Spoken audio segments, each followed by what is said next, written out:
On va enchaîner donc de nouveau avec des présentations de projets concrets et de projets exemplaires.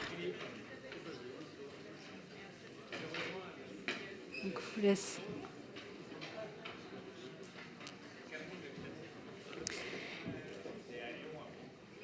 Et donc, je vais accueillir pour présenter donc, le projet Java Stéphanie Moriot, qui est architecte associée de Bond Society, et Marion Dupoué, directrice grand projet du groupe CISN. Vous pouvez rester debout. Vous pouvez rester debout, si vous voulez. Ouais.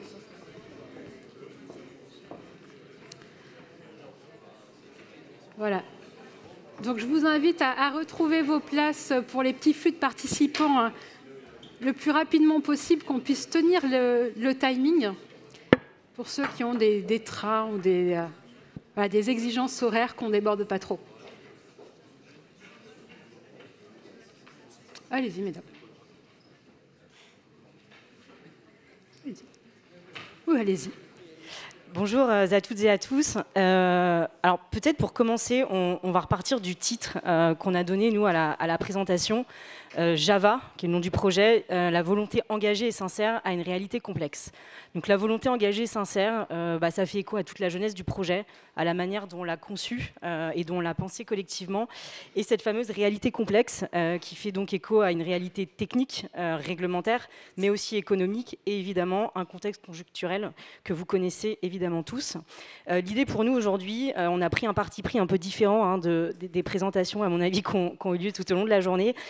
C'était de pouvoir partager avec vous donc la jeunesse du projet, ce qui nous a animés, ses ambitions qui sont évidemment environnementales, constructives, qui sont énergétiques, mais qui sont aussi avant tout sociales. Et j'aimerais bien réinsister sur le volet social, parce qu'il ne faut pas oublier que c'est des projets qui sont tout début conçus pour des habitants, pour des usagers, pour des commerçants et pour une future vie collective. Mais on voulait aussi partager, nous aujourd'hui avec vous tout spécifiquement, les difficultés. C'est les difficultés qu'on a rencontrées, qu'on rencontre encore, et vous partager avec une grande transparence la manière dont on a essayé d'y répondre en vous parlant un peu de méthodologie.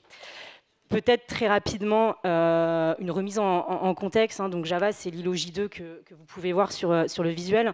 Donc c'est une consultation qui avait été lancée par Nantes Métropole et la Samoa en 2022.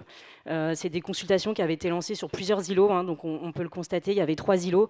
L'idée, c'était de venir s'inscrire, donc on est à la fin du boulevard de la Prairie-au-Duc sur des emplacements qui sont assez stratégiques, et c'était de venir s'inscrire donc dans un tissu existant, que ce soit sur l'urbain, mais aussi le volet programmatique. Et il y avait tout un enjeu de renouveau architectural, mais aussi environnemental, avec des ambitions carbone assez fortes. Et peut-être repréciser, ce qu'on n'y reviendra pas, les 3 îlots, ils ont été lancés en même temps, ils sont quelque peu interdépendants, parce qu'en fait on porte une solution nous sur le projet de parking mutualisé avec un système de droit à stationner et un système de foisonnement qui est une solution qui est assez innovante.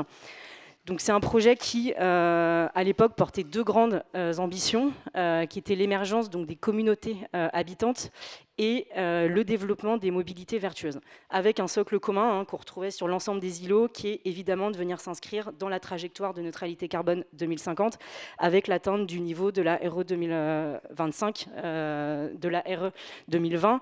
Donc pour travailler pour répondre à ces attentes, on a beaucoup travaillé nous sur la notion de mouvement, parce que c'est pour nous ce qui faisait un peu écho à la manière d'habiter, aux mixités, donc mixité programmatique, mais aussi aux mixités sociales, les mixités paliers. Tout le sujet du parcours, c'était aussi comment on arrive à se déplacer dans un projet important, comment les gens se rencontrent. Et on a aussi beaucoup travaillé sur les espaces partagés, mais je laisserai Stéphanie revenir peut-être plus en détail sur le sujet. Et donc évidemment, pour répondre à toutes ces ambitions, une équipe en phase concours qui s'est constituée finalement assez naturellement. Donc je ne vais pas vous représenter tous les acteurs, évidemment, il y a une équipe de maîtrise d'œuvre, il y a beaucoup de bureaux d'études. C'est important peut-être de parler du pôle ESS, donc économie sociale et solidaire, parce que c'est des valeurs que nous on porte et qu'on portait au sein de l'équipe et qu'on a vraiment voulu impulser sur le projet Java. On a beaucoup travaillé avec les Écosoli sur la partie bureau et on continue de travailler avec eux, même s'ils sont plus preneurs uniques. On travaille avec les petites entités sur des petites surfaces. On a travaillé sur un projet de logement inclusif avec le porteur de projet Apicop. On a évidemment travaillé avec des acteurs spécialisés dans tout ce qui est mobilité et stationnement. Et je pense que c'est aussi important de dire qu'on a travaillé avec des acteurs qui était aussi là pour garantir le projet social et la mise en service, si on peut l'appeler comme ça, de la résidence, et surtout s'assurer que le projet soit réussi et que tout ça vive bien. Alors aujourd'hui, l'équipe, évidemment, elle a accueilli des nouveaux acteurs. Malheureusement, on en a perdu quelques-uns, mais c'est la vie de tout projet. Et peut-être rapidement, pour finir la programmation, on est sur un projet mix. Donc on a un projet de logement, on a un projet de bureau avec des locaux d'activité et un parking. Aujourd'hui, il y a eu quelques évolutions, mais vraiment à la marge. Évidemment, on ne retrouve plus les logements libres investisseurs, mais on reste sur un projet de 50% de logements sociaux et 50% de logements libres. On a toujours notre projet de logement inclusif qui nous tenait à cœur. Et on travaille toujours donc, sur les bureaux avec des plus petites identités qui sont hébergées au sein des écosolides. Bonjour à tous et à toutes. On a pris le parti avec Marion de faire une présentation qui ne soit pas forcément axée sur la technique, même si je vais revenir dessus. Je vais passer rapidement sur le contexte urbain parce que je pense que nombreux d'entre vous le connaissent. Donc on est au bout du boulevard de la Prairie au Duc. On a pris le parti, notamment pour des questions de qualité urbaine, de travailler sur des entités bâties différentes, donc une collection avec des échelles de bâtiments différentes pour adresser différents paysages et différentes échelles urbaines. Donc on a abouti au stade du concours à une collection qu'on appelait un peu une collection de 5 bâtiments. Là vous voyez la répartition programmatique. L'objectif c'était aussi de rompre avec les gros objets de la Prairie au Duc et de revenir à une échelle un peu plus piétonne, à une échelle un peu plus humaine sur les objets bâtis. Et puis de travailler, comme vous le disait Marion, sur la question du mouvement et du déplacement. Parce qu'on est persuadé, donc on avait cet enjeu de faire émerger des communautés habitantes. Une fois qu'on a dit ça, on sait pas très. Enfin, voilà, faut le développer. L'objectif, c'était vraiment de pouvoir concevoir un projet avec des qualités d'habiter, de travailler, en tout cas d'habiter avec un grand H, ces bâtiments qui tiennent vraiment à la relation qu'entretiendront les habitants, habitantes, travailleurs et travailleuses entre eux, et de comment on pouvait mettre en place les conditions nécessaires à la rencontre, aux échanges, et finalement à une vie collective assez désirable dans un îlot qui est quand même assez dense. Et donc toute la question, c'était de comment travailler la densité un peu heureuse de ce projet et de mettre en mouvement les usagers, usagères. Et je pense qu'aujourd'hui, on a beaucoup parlé, enfin en tout cas, moi j'ai beaucoup entendu parler des critères de performance. Aujourd'hui, il n'y a pas de critères de performance sur les qualités d'usage dans les logements. En tout cas, pas de certifiant, etc. Nous, on a décidé au moment du concours d'en mettre en place pour ce projet et qu'on développe par ailleurs dans d'autres projets, évidemment, maintenant, parce qu'on pense que c'est sûrement un des critères les plus durables auxquels il faut réfléchir. Parce qu'un bâtiment, si ses usages ne sont pas durables, il l'est par définition pas non plus. Et donc c'est vraiment ce projet qu'on a développé main dans la main avec notre maîtrise d'ouvrage, mais aussi avec l'aménageur et l'équipe de maîtrise d'œuvre. Donc ça vous donne, je vais passer rapidement, mais sur des espaces communs de circulation qui sont surdimensionnés, qui sont porteurs d'usage et qui ne sont pas simplement des couloirs, des espaces éclairés naturellement, etc. De réfléchir aussi aux nouveaux usages dans les logements, c'est-à-dire que ça peut paraître banal aujourd'hui, mais dans des surfaces qui sont assez compactes, de pouvoir réfléchir à où est-ce qu'on peut travailler, avoir une activité professionnelle, de pouvoir avoir effectivement pour tous les logements des espaces extérieurs, des logements traversants qui soient ventilables naturellement, etc. Sans parler de technique encore. Alors évidemment, je vais passer aux enjeux environnementaux qu'on a développés avec les ateliers Franck Boutet. On a pris certains engagements à la fois pour les bureaux et pour les logements, évidemment pour s'inscrire dans la trajectoire 2050. Et pour faire ça, on a travaillé aussi avec notre bureau d'études structure Kefren à une mixité structurelle qui soit pertinente. Donc là, vous avez la collection un peu des 5 bâtiments qui constituent l'îlot. Et dès le concours, de pouvoir réfléchir à comment est-ce qu'on construit ces bâtiments en fonction de leurs usages, en fonction de leur hauteur, niveau de plancher, etc., pour pouvoir être précis et trouver des solutions pertinentes pour chacun des objets bâtis, entre guillemets. Et puis, on a fait le choix, donc c'était en 2022, de développer un système constructif avec des FOB béton de chanvre. Donc, c'était un engagement auquel on croyait tous. À l'époque, les règles professionnelles du béton de chanvre devaient être validées 3-4 mois, je pense, après qu'on ait été désigné lauréat. Et donc, on avait conçu le bâtiment et dessiné le bâtiment avec ce qu'on en connaissait, en tout cas sur des objets de cette échelle-là. Et évidemment, ça ne s'est pas exactement passé comme prévu, puisque les règles pro n'ont pas du tout été validées à ce moment-là. Elles ont été validées il y a quelques mois, mais pas jusque là où on pensait. Et donc, dès le début du développement des études de ce projet, on a décidé de mettre en place des méthodologies spécifiques dont on va vous parler, parce que je pense que c'est important de comprendre que sur des projets avec des mises en œuvre techniques non courantes, il y a besoin d'avoir des méthodologies de conception particulières et donc de développer des ateliers de conception particuliers. Mais Marion va vous en parler. Oui, donc on arrive sur le Java et maintenant, hein, ce qui fait écho à alors ce qu'on appelle dans le manifeste l'histoire qui est souvent tue. Donc c'est un peu l'histoire, nous, des différentes difficultés qu'on a rencontrées. On les a classifiées de manière assez scolaire par phase de conception assez classique. Donc on a eu des difficultés, ce que disait Stéphanie, hein, qui sont techniques réglementaires. Puis on a eu des difficultés économiques. Alors économiques qui sont liées à des coûts de construction, mais aussi qui sont liées à une conjoncture, qui nous ont amenés à repenser certaines choses et à réaliser 2-3 ajustements sur le projet. Et l'idée, c'était à la fois de les partager avec vous et de vous parler un peu de la méthode qu'on a mis en place à chaque fois en fonction des différentes difficultés. Alors, on ne va pas vous faire toutes les difficultés parce qu'il faudrait 2 heures, je pense, pour toutes les creuser en détail.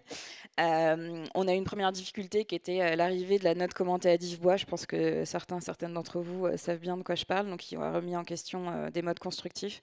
Et le focus qu'on veut faire aujourd'hui, c'est vraiment sur l'enveloppe du bâtiment. Donc, on a mis en place des ateliers de conception avec un partenaire, LB Eco Habitat, qui est fabricant, pour mettre au point ces enveloppes dès le stade esquisse APS en fait, et de travailler sur les détails, de suivre en parallèle l'évolution des règles professionnelles qui a mis vraiment du temps à aboutir et de savoir comment est-ce qu'on allait adapter plus ou moins nos détails constructifs, de comprendre aussi les impacts architecturaux, environnementaux, sur le bilan carbone, sur l'économie de projet, etc. Et puis surtout ce qu'on a mis en place aussi avec le CISN, avec Marion, c'est qu'on a beaucoup travaillé. Alors on vous a mis des exemples un peu de scénarios, mais il y en a eu un paquet qu'on a présenté de manière assez transparente, enfin très transparente en fait, à la Samoa, à l'aménageur aussi, parce qu'on a évidemment le relais avec les élus de la ville de Nantes à faire, puisque le projet a été désigné lauréat aussi sur une image, sur un système constructif. Et donc on a fait tout ce travail avec eux, un peu itératif, d'essayer de trouver d'autres alternatives parce que les règles pro n'étaient pas validées, et puis finalement de se dire que c'était quand même une bonne solution parce que par rapport aux impacts carbone, par rapport aux impacts aussi d'écriture architecturale, ça posait d'autres questions. Et donc ça nous a permis en fait, dans ce dialogue très transparent et très partenarial en fait aussi avec l'aménageur, de pouvoir décider à un moment donné collectivement de dire que la bonne solution c'était quand même de conserver toute une partie de construction en béton de chanvre. Il y a certains bâtiments aujourd'hui qui ne le sont plus, notamment celui qui est un R+8, parce que malgré la validation des règles professionnelles, il y a une nécessité de développer un ADEX et qu'on a décidé collectivement de limiter la prise de risque aussi de l'obtention de cet ADEX, et donc et de poursuivre dans cette direction. Et peut-être que je te repasse la parole. Je pense on pourra revenir s'il y a des questions sur les autres difficultés. Mais Oui, puis alors après, dans la méthode, il y a aussi beaucoup de sollicitations entreprises avec des systèmes de pré-consultation et l'intégration de groupements d'entreprises très en amont de la conception des projets. Mais ça, encore une fois, il y aura peut-être des questions avec le portage, notamment de latex. Et l'idée, c'était de se dire où est-ce qu'on en est aujourd'hui. En fait, aujourd'hui, le projet Java, il a quelque peu évolué, mais il reste ambitieux. On maintient notre socle d'ambition sociale. Peut-être, Stéphanie, tu peux passer. Ouais. On maintient notre socle d'ambition sociale, on maintient notre qualité logement, qui sont pour nous des qualités qui sont des invariants dans les projets. On maintient la maximisation du mode constructif, qui est l'intégration du béton de chanvre. Et je voudrais peut-être conclure finalement sur cette volonté qui est sincère et engagée, qui fait écho au titre qu'on a donné à la présentation, parce qu'en fait cette volonté elle est encore là, et si elle n'était pas là, peut-être qu'on n'aurait pas pu continuer. Il y a peut-être des gens qui auraient abandonné, je ne sais pas. Et nous, nous, elle nous entraîne et elle nous invite vraiment à continuer le projet. Et je voudrais repréciser aussi qu'il y a beaucoup d'acteurs autour de la table, il y a beaucoup de parties prenantes. Et en fait, personne n'est dans une posture. C'est-à-dire qu'on travaille vraiment dans le même sens, collectivement, avec un objectif unique, hein, qui est évidemment que les projets puissent sortir. Et je pense notamment à la Samoa, qui est la ménagère, et à l'équipe de maîtrise d'œuvre urbaine, qui nous accompagne pleinement en fait, dans ces réflexions, dans ces recherches de solutions et dans tous les arbitrages qu'on peut faire sur le projet. Et finalement, ces difficultés, elles nous invitent aussi un peu à revoir nos manières de faire et nos modes de travail un peu classiques. Et c'est finalement assez précieux, je trouve. Peut-être tu peux compléter, oui, et puis Stéphanie. en fait, en faisant cette présentation, on s'est aussi rendu compte que, vous savez, parfois au moment des concours, il y a des émulations comme ça d'équipes de rencontres humaines où d'un coup, la maîtrise d'œuvre, la maîtrise d'ouvrage, tous les gens qui ont participé au projet, parce qu'il n'y avait pas que les AMO, etc. En fait, on se rend compte qu'on se rejoint tous sur des convictions qui sont presque personnelles avant d'être professionnelles, et notamment pour ce projet, pour la qualité des logements, pour la qualité des espaces, pour la qualité des modes constructifs qui font en fait émerger ces utopies qui prennent vie à un moment donné d'une manière concrète. Mais en fait, on s'est rendu compte que c'est aussi vraiment ça qui fait que ces projets-là sortent, parce qu'ils sont complexes, il faut les porter, il faut se lever tous les matins en se disant qu'on ne va pas lâcher. Il faut tenir sur la durée aussi, parce que donc on a été désigné lauréat en 2022, donc voilà, il faut avoir L'histoire est un peu longue. Ouais, l'histoire est longue et pas finie. Mais on s'est rendu compte de ça finalement, de cette capacité en fait d'être une équipe, de faire ensemble. Et faire ensemble, ça veut dire que tous les acteurs de projet doivent tirer dans la même direction et pouvoir discuter ensemble de ce qu'il faut lâcher, de ce qu'il faut conserver pour faire émerger un projet qui, malgré ses modifications, a plein de qualités et peut-être la première qui sera celle, j'espère, d'habiter et de vivre là. Merci beaucoup. On peut vous applaudir.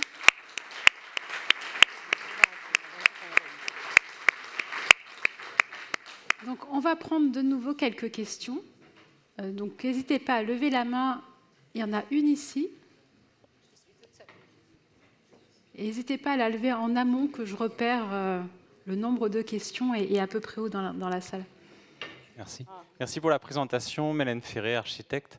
Je voulais savoir, en fait, parce que vous avez parlé du coup des modifications apportées au projet, finalement, est-ce que c'est les contraintes économiques actuelles qui ont poussé à ces modifications, ou d'abord les contraintes réglementaires ? Alors peut-être pour la première grande modification qui est liée au béton de chanvre sur l'émergence, pour le coup c'est vraiment des contraintes techniques réglementaires.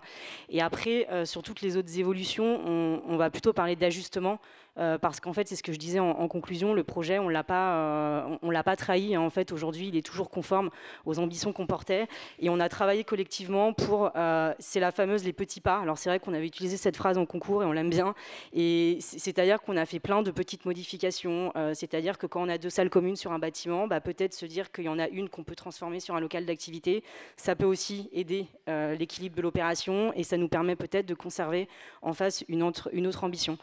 Donc en fait, c'est un peu tout ça qu'il y a dans le travail d'optimisation. Mais le sujet réglementaire, il est prédominant sur les modifications de systèmes constructifs, parce qu'en fait, on a avancé en même temps qu'avançaient les commissions pour les règles pro, etc. Et on était tenus très au courant, parce qu'on a même déposé le permis en anticipant certaines choses qui seraient demandées dans les règles pro, etc. Mais c'est vrai que d'un point de vue réglementaire, en fait, à un moment donné, faut choisir sa bataille, et il y a déjà le développement d'une ATEX sur ce projet-là. Il aurait peut-être presque fallu en avoir une deuxième, et à un moment donné, c'est plus entendable sur un projet comme ça, puis ça se porte aussi économiquement. Une autre question ? Oui. Bravo de vous accrocher. C'est juste pour vous apporter un petit peu un encouragement. On vient de livrer au début de l'été un R+6 en ossature bois et chambre, béton de chanvre 30 cm d'épaisseur. C'est un bâtiment historique du XVIe siècle. C'est à Angers. Et hier, j'ai visité les gens qui ont commencé à y habiter cet été pendant la canicule, sans qu'il y ait le moindre système de climatisation. ils ne sont pas montés au-dessus de 22. Voilà, alors vous êtes bienvenus si vous voulez visiter la chose. On a effectivement disposé d'une circonstance atténuante pour ce qui est de la réglementation, puisqu'on était en monument historique. Et donc, on a pu appliquer le système de mise en œuvre chaud-chanvre, mais sans doute avec beaucoup moins de contraintes que vous. Il y a aussi tout le centre de Troyes qui est littéralement truffé de bâtiments qui sont traités comme ça. Non, mais nous, on est persuadés de ce mode constructif. Après, on sait qu'il y a aussi plein de freins d'un point de vue sécurité incendie, d'un point de vue même carbone, parce que toutes les qualités du béton de chanvre ne sont pas forcément prises en compte, même dans les calculs thermiques. Donc ça fait partie, on va pas, enfin, j'en ai pas rentré dans le détail, mais évidemment qu'on a eu ces questionnements et qu'on se bat parce qu'on y croit, mais ça évoluera avec le temps, avec les démonstrateurs. Une dernière question? Non, c'est bon. Bah, merci encore à toutes les deux.